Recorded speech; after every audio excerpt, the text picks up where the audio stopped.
अजीज़ तलबा और तालबात, Farooq foundation online school के ज़रिए यकसा नसाब के मुताबिक तालीम हासिल करें। अगर हमारी वीडियोस पसंद आएँ तो चैनल को सब्सक्राइब करें और दोस्तों के साथ शेयर करें और बेल आइकन को लाजमी दबाएं ताकि आइंदा आने वाली तालीमी वीडियोस आप हासिल कर सकें। अस्सलाम वालेकुम बच्चों, उम्मीद है आप सब खैरियत से होंगे। बच्चों, ऑनलाइन स्कूल से आप मुकम्मल तालीम हासिल करके बोर्ड का इम्तहान बराए जमात नहम और दहम बेहतर तौर पर पास कर सकते हैं। आप अपनी उम्र और तालीम के मुताबिक मज़ीद तालीम हासिल करें।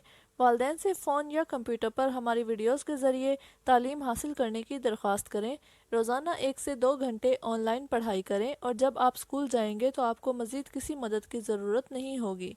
इस तरह पढ़ाई करके अपना वक्त और वालिदैन के अखराजात में बचत कर सकते हैं। ऑनलाइन स्कूल की कोई फ़ीस नहीं है। आप जूम पर भी क्लासेस का फ़ायदा उठा सकेंगे। हर मजमून की मुकम्मल तालीमी वीडियोस मौजूद हैं। Start with the name of Allah, who is the most beneficent and merciful to all of us. Assalamu alaikum, dear students. I hope all of you will be fine. Students, I am taking all the content from Punjab textbook board.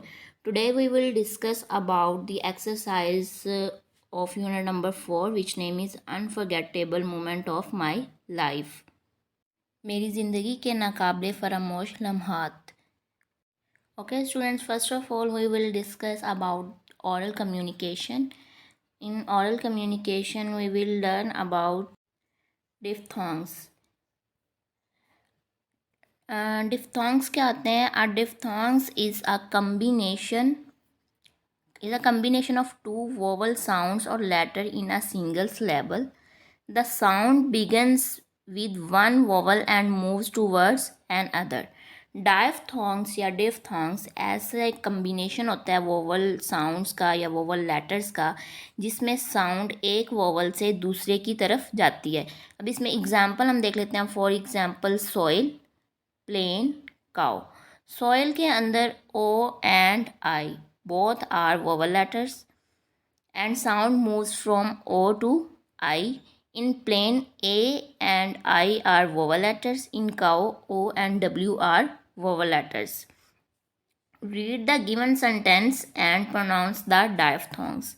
In August, I am going to Hansa with my family. In August, August के अंदर A and U both are the vowel letters. Next is they arrived in the town. In town, O and W are both are the vowel letters. Next is my elder brother bought a new bag of fertilizers. We love to see birds flying in sky. His grandparents' farmhouse had tall, dense trees with a lush, grassy floor. Next part is learning to speak. Read and practice the given dialogue. Miss Rabia, Assalamu alaikum students. Miss Rabia, Assalamu alaikum students. Our school is going to organize a tree plantation activity. हमारा school पौधे उगाने की एक सरगर्मी का इंतज़ाम करने जा रहा है. Are you ready for it? क्या आप इसके लिए तैयार हैं? Tina, ma'am can you tell us why we need to plant trees? Tina, miss क्या आप हमें बता सकती हैं कि हमें पौधे उगाने की क्यों ज़रूरत होती है? मिस राबिया, श्योर, यकीनन. We need to plant trees because trees help us in many ways. हमें पौधे उगाने की ज़रूरत इसलिए होती है क्योंकि ये बहुत सारे तरीक़ों से हमारी मदद करते हैं. दे प्रोवाइड ऑक्सीजन मुहैया करते हैं. Control level of carbon dioxide in air. Help to maintain the ecological balance. Provide home to birds and prevent soil erosion. ये हमें ऑक्सीजन मुहैया करते हैं, फ़ज़ा में कार्बन डाइऑक्साइड की सतह पर काबू रखते हैं, माहौलियाती तनासुब बरकरार रखते हैं, परिंदों को घर मुहैया करते हैं और ज़मीन को कटाव से बचाते हैं. Ahsan, thank you ma'am for this valuable information. Ahsan, शुक्रिया मिस इस कीमती मालूमात के लिए. Miss Rabia, students let's go to the garden and plant trees. Miss Rabia, तलबा आओ बाग में चलते हैं और दरख्त लगाते हैं. स्टूडेंट्स, ओके मैम, ठीक है miss. I am repeating this.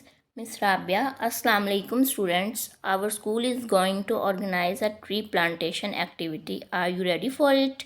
Tina, ma'am, can you tell us why we need to plant trees? Miss Rabia, sure, we need to plant trees because trees help us in many ways. They provide oxygen, control levels of carbon dioxide in air, help to maintain the ecological balance, provide home to birds, and prevent soil erosion. Asan, thank you, ma'am, for this valuable information. Miss Rabia, students, let's go to the garden and plant trees. Students, okay, ma'am. Next is comprehension. Answer these questions. First one is what happened to the grandfather's farmhouse? दादा जान के farm house को क्या हुआ था? Second question is how did the writer restore his grandparents' farmhouse? सनफ ने अपने दादा दादी के फार्म हाउस को किस तरह बहाल किया? Next is how can you restore a garden in your surroundings? आप अपने इर्द गिर्द में एक बाग को कैसे बहाल कर सकते हैं? Question number 1 is what happened to the grandfather's farmhouse? In the grandfather's farmhouse, the grass was burnt yellow and trees were withered. दादा जान के फार्म हाउस में घास जलकर जर्द हो चुकी थी और दरख्त मुरझा गए थे. withered मतलब मुरझा गए. Question number 2 is how did the writer restore his grandparents' farmhouse? मुसन्नफ़ ने अपने दादा दादी के फार्म हाउस को किस तरह बहाल किया? The writer took help from his father, sister and brother restore his grandparents' farmhouse. मुसन्नफ़ ने अपने दादा दादी के फार्म हाउस की बहाली के लिए अपने वालिद, बहन और भाइयों से मदद ली. Question number 3 is how can you restore a garden in your surroundings? Answer is I will clean the garden. I plant new trees with my friends and look after them daily. मैं बाग को साफ़ करूँगा, मैं अपने दोस्तों की मदद से नए दरख्त उगाऊँगा और रोज़ाना इनकी देखभाल करूँगा. Look at the picture and notice the use of positions and directions in sentence given below. Picture को देख के आपने पोजीशंस और डायरेक्शंस को बताना है. The birds are flying in the air. Here you can see birds are flying in the air. The rabbit is sitting under the tree. Under the tree. Yes, you can see here. The rabbit is sitting under the tree. Rabbit जो है वो दरख्त के नीचे बैठा हुआ है. The girl is zip lining above the pond. Yes, you can see that. Girl is zip lining above the pond. The boy is standing in front of the pond. Here is the boy. The frog is sitting on a lotus leaf. Yes, you can see the frog is sitting on a lotus leaf. The sun is between the clouds. सूरज बादलों के दरमियान है. Here you can see the sun between the clouds. I am repeating this. The birds are flying in the air. The rabbit is sitting under the tree. The girl is ziplining above the pond. The boy is standing in front of pond. The frog is sitting on a lotus leaf. The sun is between the clouds. Okay, next is look at the given picture and write 5 sentences about it using the position words above.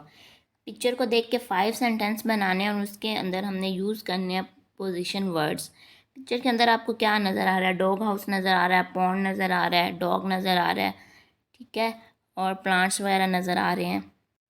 Here are the 5 sentences according to the picture. The first one is the duck is swimming in the pond. बत्तख तालाब में तैर रही है. The dog is sitting in its house. कुत्ता अपने घर में बैठा हुआ है.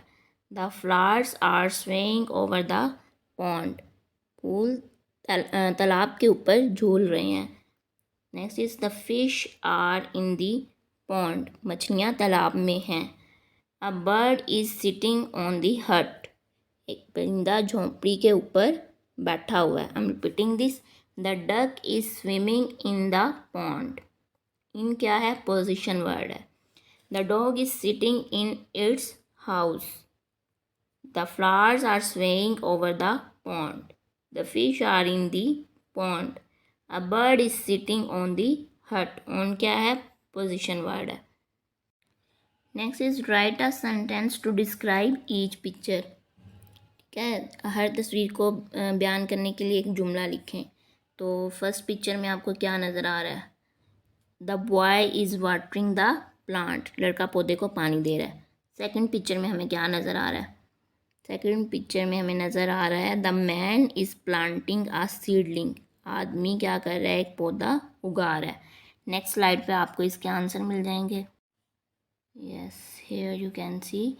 In first picture, the boy is watering the plant. In second picture, the man is planting a seedling.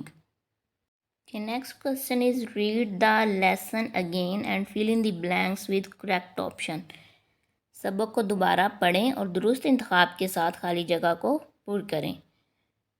First is his grandparents' farmhouse had dash dense trees. Correct option क्या आएगा? Tall. This one. His grand parents farm house had tall dense trees. The next is the writer's family decide to visit Multan, Kashmir, Swat, Hunza. The correct option is Swat. The writer's family decide to visit Swat. The next is the writer was shocked to see the condition of swing, farmhouse, the Jhelum River, zip line. The correct option is farmhouse.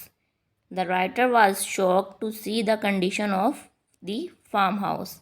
The next is the writer decided to restore dash of the farmhouse. Greenery, electricity, gas, animal. The correct option is greenery.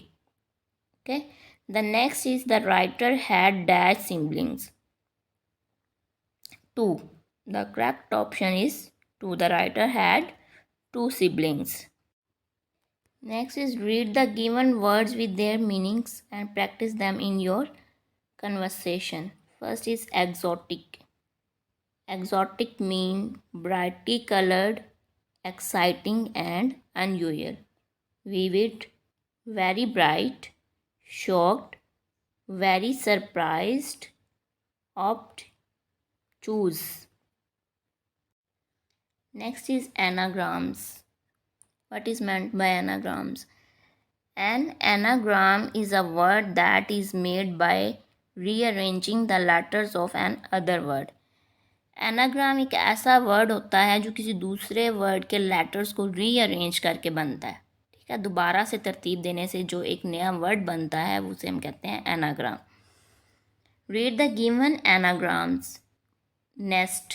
Nest के अगर हम letters को rearrange करें तो इसके 2 anagrams बनते हैं. Sent and tense.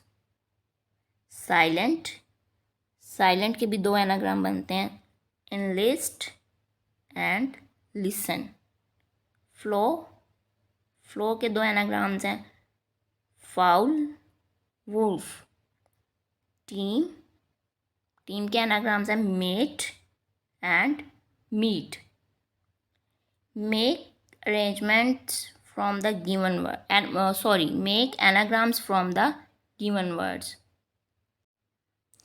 Felt and left. Felt का एनाग्राम होगा left. Care, race. Taste, straight. Heart, earth. Think का एनाग्राम होगा नाइट. हेयर का एनाग्राम होगा हेयर.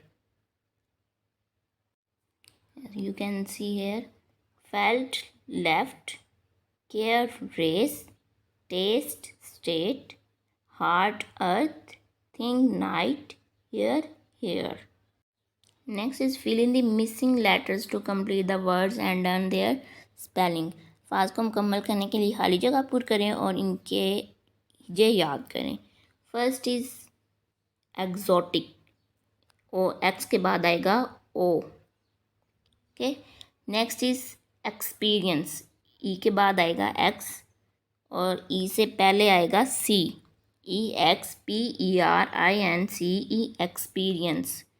नेक्स्ट इज़ क्रिपी, यहाँ पर आएगा P, okay. Next is vivid, VIVID, vivid. And next is hungry, HUNGRY, hungry. Exotic, experience, creepy, vivid, and hungry. Here are the complete word. Exotic, EXOTIC, exotic. Next is experience, EXPERINCE, experience. Third one is creepy, CREEPY, creepy. Fourth one is vivid, VIVID, vivid. Fifth one is hungry, HUNGRY, hungry. Okay, next is gender nouns. First of all, we will learn about masculine, feminine and neuter. Masculine क्या होते हैं? Masculine कहते हैं मुज़क्कर को. Masculine nouns are used for men, boys, male and male animals. Masculine nouns जो होते हैं ये यूज़ होते हैं मेंस के लिए, आदमियों के लिए, लड़कों के लिए, और या जो मेल एनिमल्स होते हैं उनके लिए. फेमिनाइन का मतलब होता है मुअन्नस. Feminine nouns are used for women, girls and female animals.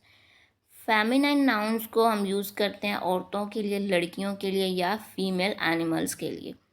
Neuter, neuter nouns are used for neither a male nor a female. Neuter ऐसे नाउन्स होते हैं जो ना तो मुज़क्कर के लिए इस्तेमाल होते हैं ना मुअन्नस के लिए, मतलब ना मेल के लिए ना फीमेल के लिए.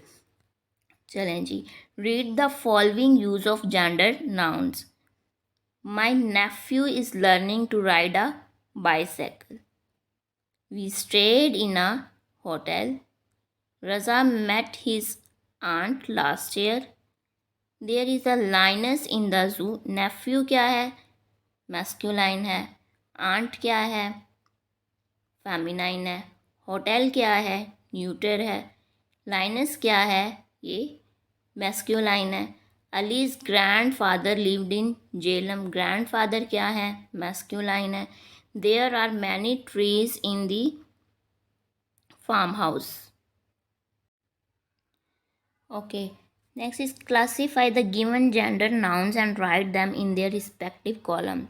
हमने क्या करना है? जेंडर नाउन्स को हमने क्लासीफाई करना है और उनके रिस्पेक्टिव कॉलम्स में उनको राइट करना है.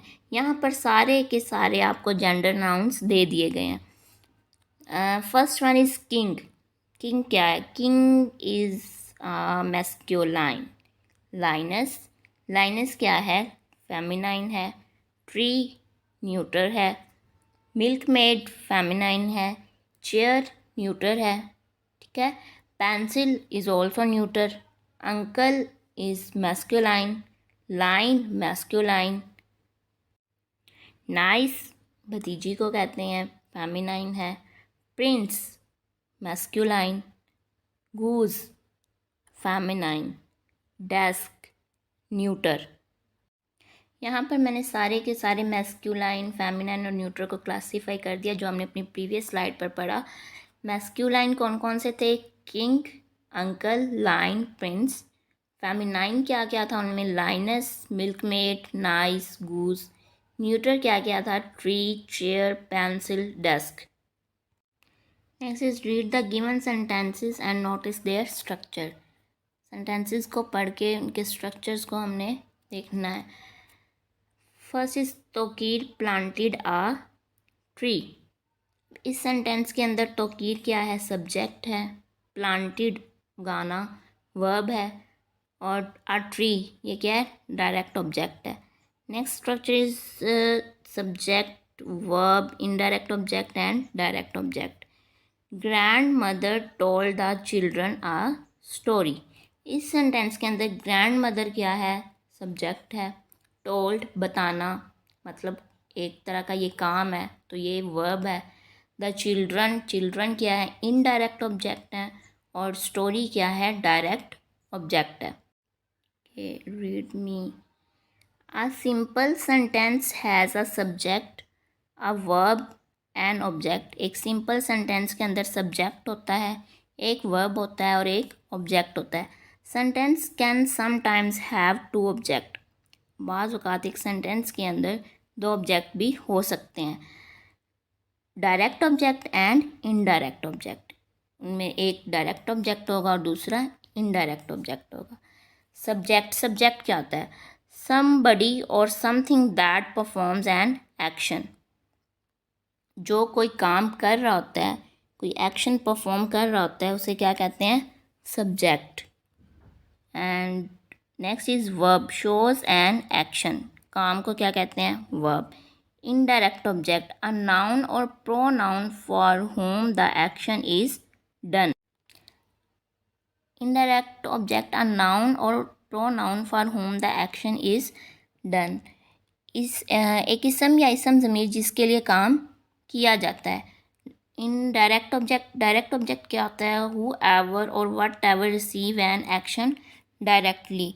जो कोई भी या जो कुछ भी एक काम को डायरेक्टली रिसीव करता है, उसे क्या कहते हैं, direct object. Sentence structure with a direct object. सबसे पहले हम देख लेते हैं ऐसे सेंटेंसेस को जिनके अंदर डायरेक्ट ऑब्जेक्ट होता है। अगर हम सेंटेंस स्ट्रक्चर की बात करें तो सबसे पहले इसके अंदर आ जाता है सब्जेक्ट, फिर आता है वर्ब और देन आता है डायरेक्ट ऑब्जेक्ट। ज़िया बिल्ट आ हाउस, ठीक है, इसके अंदर हाउस क्या है, डायरेक्ट ऑब्जेक्ट है। My father is made a sandwich. इस सेंटेंस के अंदर जो सैंडविच है ये क्या है, direct object. Raza draw a picture. इस सेंटेंस के अंदर जो डायरेक्ट ऑब्जेक्ट है वो है picture. Next is sentence structure with an indirect object. यहाँ पर हम ऐसे सेंटेंस देखेंगे जिनके अंदर इनडायरेक्ट ऑब्जेक्ट होते हैं। अब अगर हम इन जो सेंटेंस स्ट्रक्चर है बात करें तो इसमें सबसे पहले आ जाता है subject, then verb, then indirect object and then direct object. First sentence is my father gave me an old watch. इसके अंदर जो इनडायरेक्ट ऑब्जेक्ट है वो है मी, ठीक है। Next is mother told the children an old story. इस sentence के अंदर चिल्ड्रन जो हैं, द चिल्ड्रन इनडायरेक्ट ऑब्जेक्ट है और ओल्ड स्टोरी क्या है, डायरेक्ट ऑब्जेक्ट है। Next is Ayesha bought her son a new car.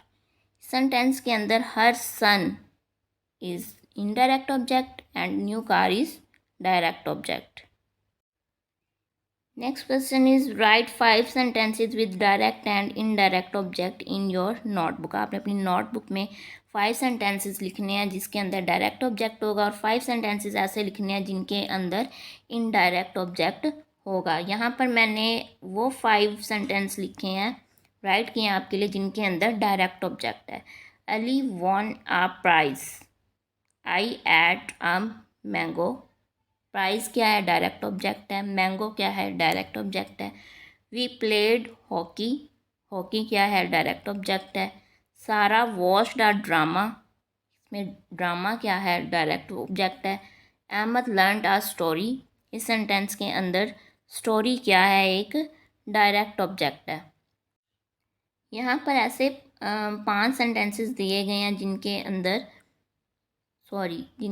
Indirect sentences indirect object use हुए हैं। She gave me a flower. Me is a indirect object. My teacher gave him punishment.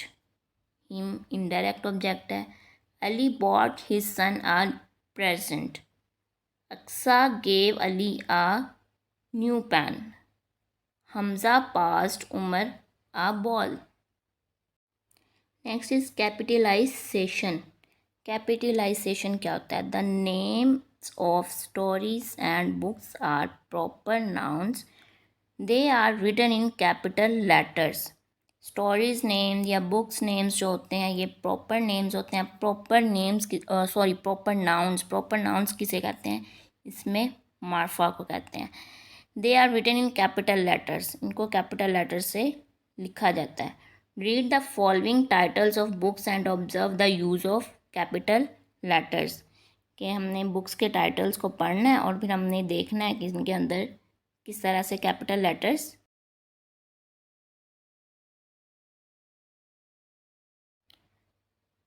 To little kittens, honesty is the best policy, colours of Pakistan. Next is rewrite the following sentences using correct capitalization in your notebook। यहाँ पर जो हमें sentences दिए हुए हैं इनकी हमने correction करनी है, करेक्ट कैपिटलाइजेशन करनी है और नोटबुक में इनको राइट करना है। ये मैंने आपके लिए नेक्स्ट स्लाइड पर इनको करेक्ट करके लिख दिया हुआ है, यहाँ से आप देख सकते हैं। तो Keer is reading life cycle of a plant. The title of this book is My Favorite Memories. The zip lines in Malam Jabba is 2000 feet long and 1000 feet high. Swat is famous for its natural beauty. An ant and a dove is a story with a moral। ठीक है, आप इनको अपनी notebook पर right कर सकते हैं। Next is read the given dialogues in speech bubbles. Speech bubbles क्या होते हैं? Speech bubbles tell us about thoughts और वर्ड्स ऑफ कैरेक्टर्स। सो अस्सलाम वालेकुम ग्रैंडफादर। वालेकुम सलाम। Can I get some red roses from your garden? Yes you can. Thank you grandfather. Welcome dear. Next is read the dialogue written in speech bubbles, fill in the speech bubbles to make your own dialogue। यहाँ पर आपने अपना dialogue बनाना है। What have you planned for the holiday? I am going to plant tree। Have you planned to visit Murray in these holidays? Yes, my father has planned a trip to Murray। Can I come with you? Yes, welcome dear। I'm repeating this dialogue. What have you planned for the holidays? I am going to plant trees। Have you planned to visit Murray in these holidays? Yes, my father has planned a trip to Murray। Can I come with you? Yes, welcome dear। Next is write a short paragraph about benefits of trees in your notebook। आपने अपनी notebook पे right करना है एक short सा paragraph जिसमें आपने दरख्तों के फ़ायदे को बयान करना है। Benefits of trees. Trees are important to us in a lot of ways and we can not ignore their importance. दरख्त बहुत सारे तरीक़ों से हमारे लिए अहम है और हम इनकी अहमियत को नज़रअंदाज नहीं कर सकते। They give us fresh air to breathe, food to eat and shelter from sunlight and rainfall। ये हमें सांस लेने के लिए ताज़ा हवा देते हैं, खाने के लिए खुराक देते हैं, सूरज की रोशनी और बारिश से पनाह देते हैं। Besides this, there are many medicines that are made up of trees। इसके अलावा बहुत सारी अद्वियात दरख्तों से बनती हैं। Moreover, they bring peacefulness, means no life on earth। मज़ीद ये सुकून देते हैं, खुशगवार और पुरसुकून माहौल मुहैया करते हैं। And due to lack of trees water air noise pollutions are increasing. दरख्तों की कमी की वजह से पानी, फ़ज़ाई और शोर की आलूदगी बढ़ रही है। So we should plant trees for our good health. ताहम हमें अपनी अच्छी सेहत के लिए दरख्त लगाने चाहिए। I'm repeating, these trees are important to us in a lot of ways and we cannot ignore their importance। They give us fresh air to breathe, food to eat and shelter from sunlight and rainfall। Besides this, there are many medicines that are made up of trees। Moreover, they bring peacefulness, means no life on earth। And due to lack of trees, water, air and noise pollution are increasing। So we should plant trees for our good health। I hope students आपको आज का lecture समझ आया होगा।